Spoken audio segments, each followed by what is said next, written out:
Capítulo 40. El sueño de Nabucodonosor. Este capítulo está basado en Daniel 2. Poco después que Daniel y sus compañeros entraron en el servicio del rey de Babilonia, acontecieron sucesos que revelaron a una nación idólatra el poder y la fidelidad del Dios de Israel.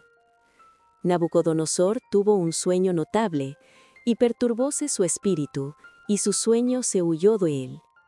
Pero aunque el ánimo del rey sufrió una impresión profunda, cuando despertó le resultó imposible recordar los detalles.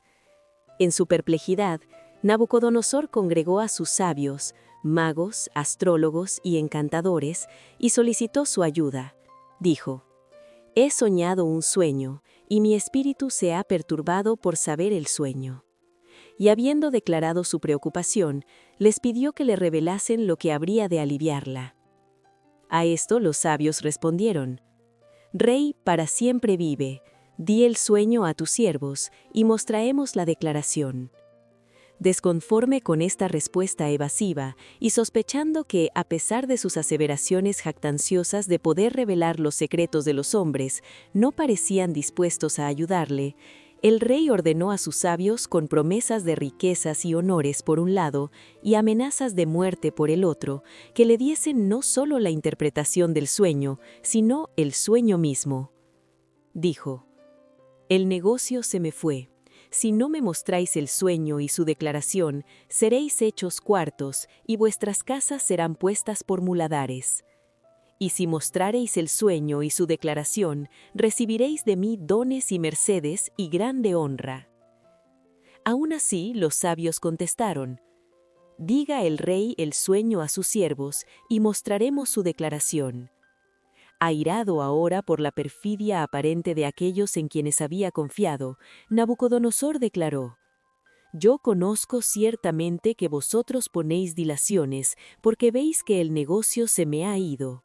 Si no me mostráis el sueño, una sola sentencia será de vosotros. Ciertamente preparáis respuesta mentirosa y perversa, que decir delante de mí, entre tanto que se muda el tiempo. Por tanto, decidme el sueño, para que yo entienda que me podéis mostrar su declaración». Amedrentados por las consecuencias de su fracaso, los magos procuraron demostrar al rey que su petición no era razonable, y que la prueba exigida superaba a cualquiera que se hubiese requerido de hombre alguno. Dijeron: «No hay hombre sobre la tierra que pueda declarar el negocio del rey. Demás de esto, ningún rey, príncipe ni señor preguntó cosa semejante a ningún mago, ni astrólogo, ni caldeo. Finalmente, el negocio que el rey demanda es singular.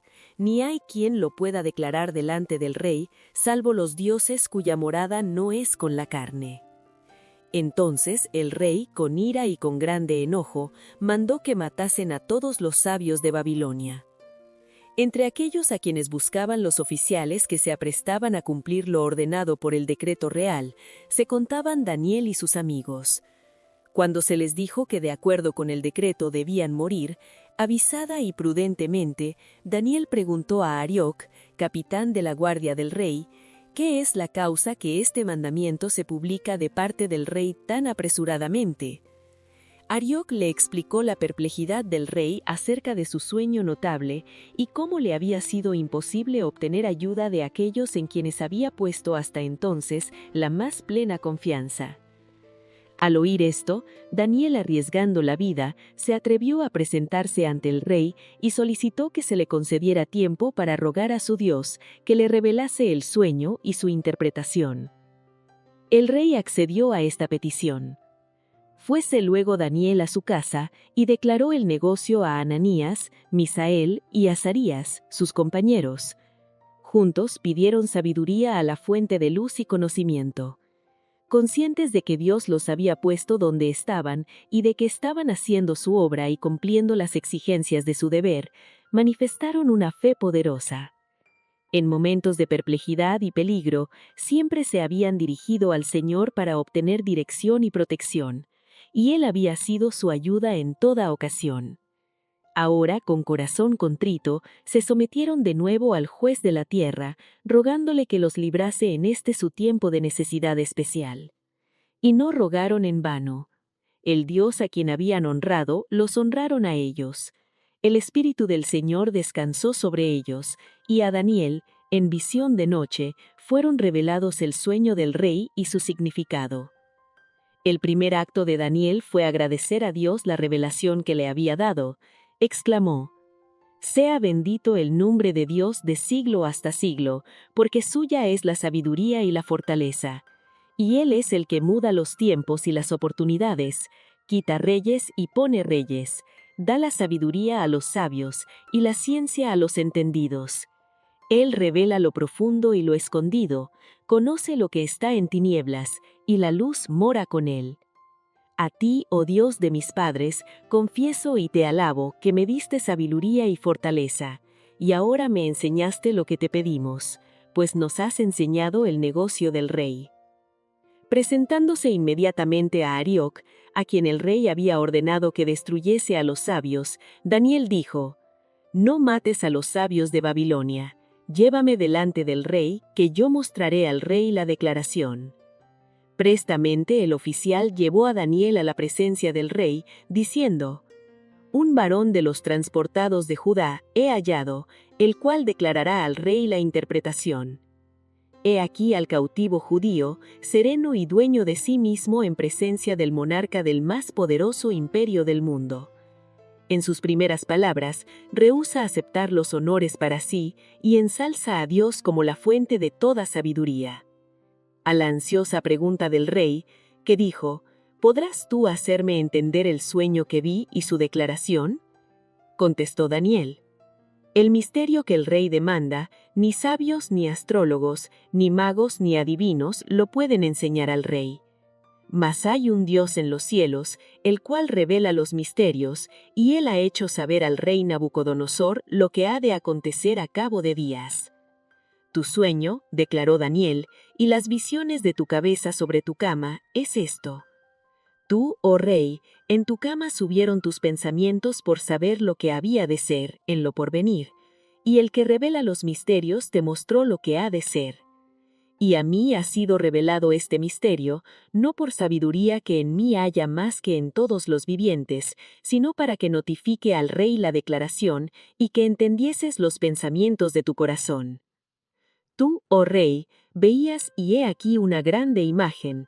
Esta imagen, que era muy grande y cuya gloria era muy sublime, estaba en pie delante de ti, y su aspecto era terrible. La cabeza de esta imagen era de fino oro, sus pechos y sus brazos de plata, su vientre y sus muslos de metal, sus piernas de hierro, sus pies en parte de hierro y en parte de barro cocido.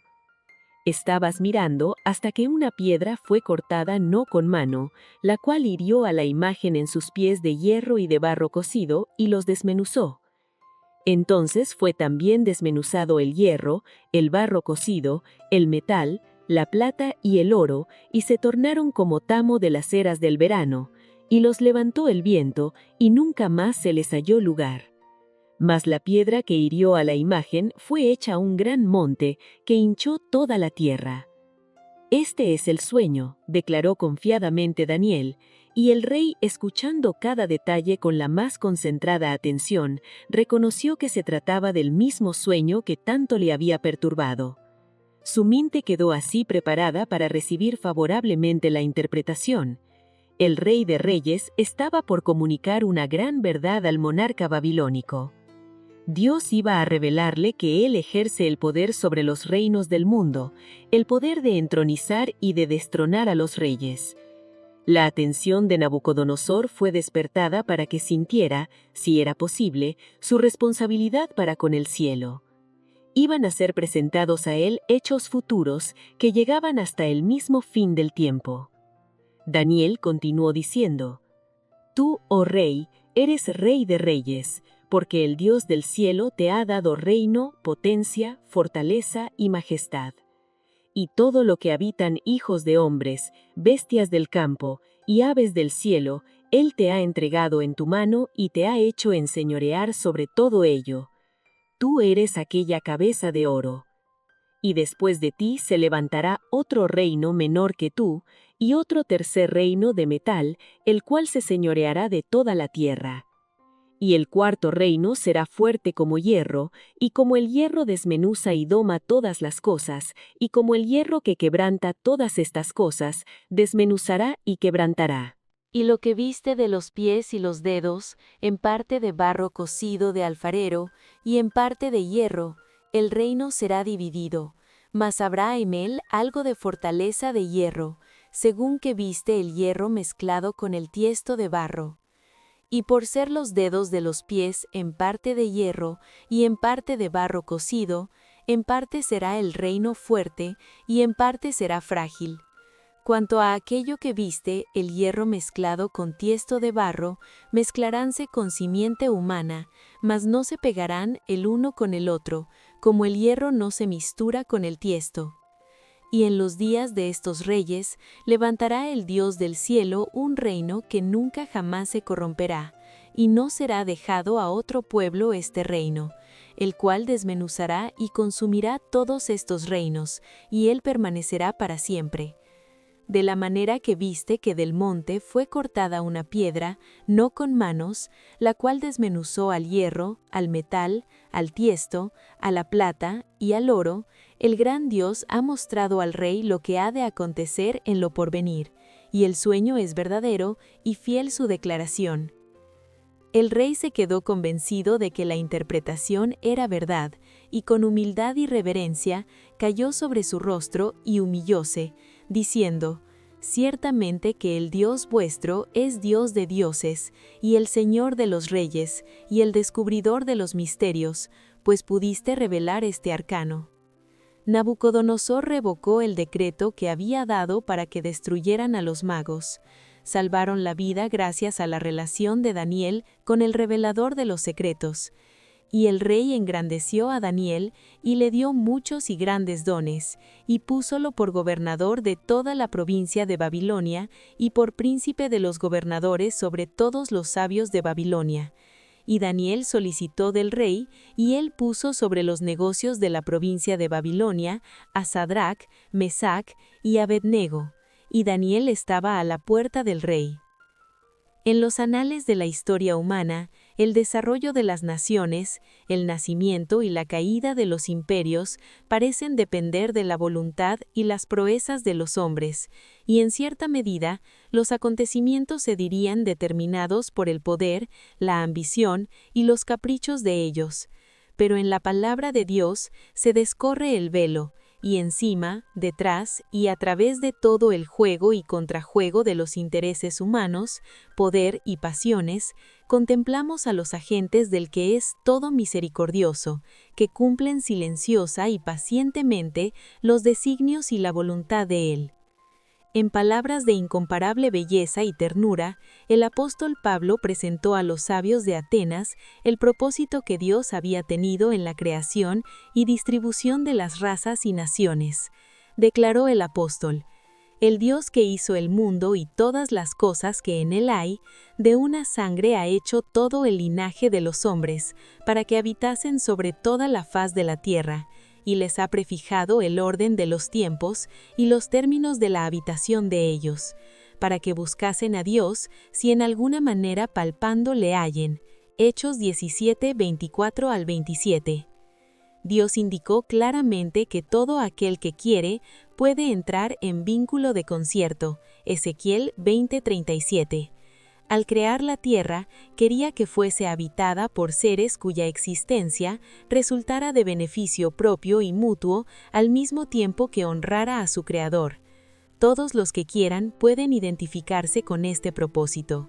Acerca de ello se dice: «Este pueblo crié para mí, mis alabanzas publicará». Isaías 43:21. En su ley Dios dio a conocer los principios en que se basa toda verdadera prosperidad, tanto de las naciones como de los individuos. A los israelitas, Moisés declaró acerca de esta ley: «Esta es vuestra sabiduría y vuestra inteligencia, porque no es cosa vana, mas es vuestra vida». Deuteronomio 4:6, 32-47.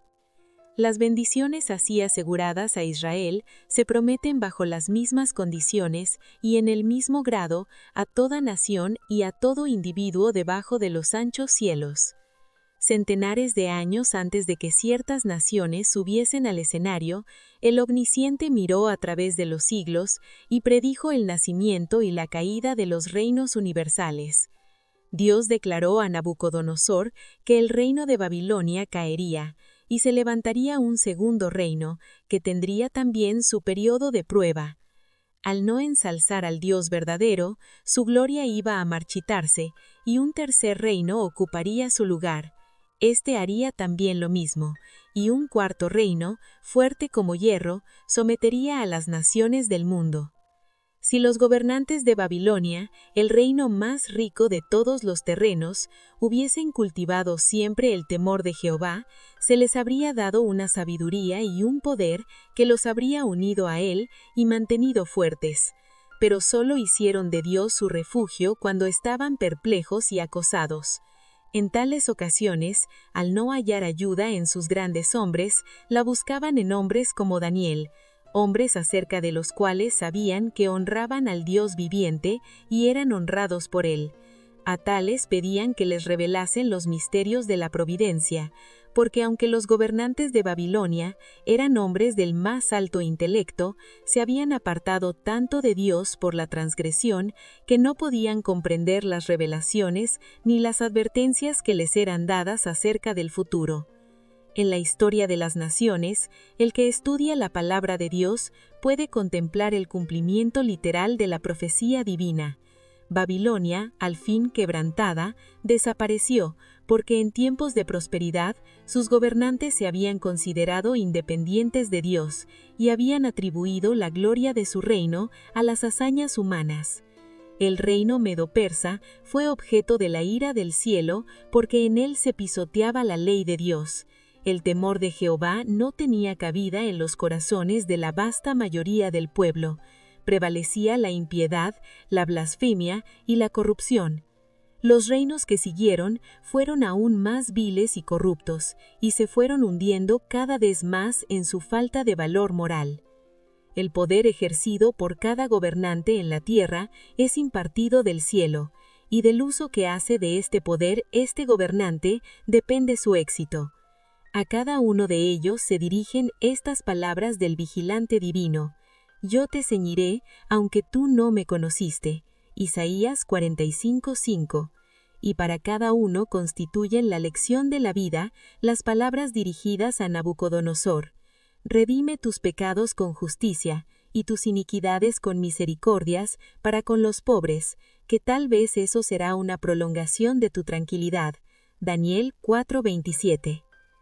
Comprender estas cosas, comprender que la justicia engrandece a la nación, que con justicia será afirmado el trono y que éste se sostiene con clemencia, el reconocer el desarrollo de estos principios en la manifestación del poder de aquel que quita reyes y pone reyes, es comprender la filosofía de la historia. Proverbios 14:34, 16:12, 20:28, Daniel 2:21. Esto se presenta claramente solamente en la palabra de Dios. En ella se revela que la fuerza tanto de las naciones como de los individuos no se halla en las oportunidades o los recursos que parecen hacerlos invencibles, no se halla en su jactanciosa grandeza, se mide por la fidelidad con que cumplen el propósito de Dios.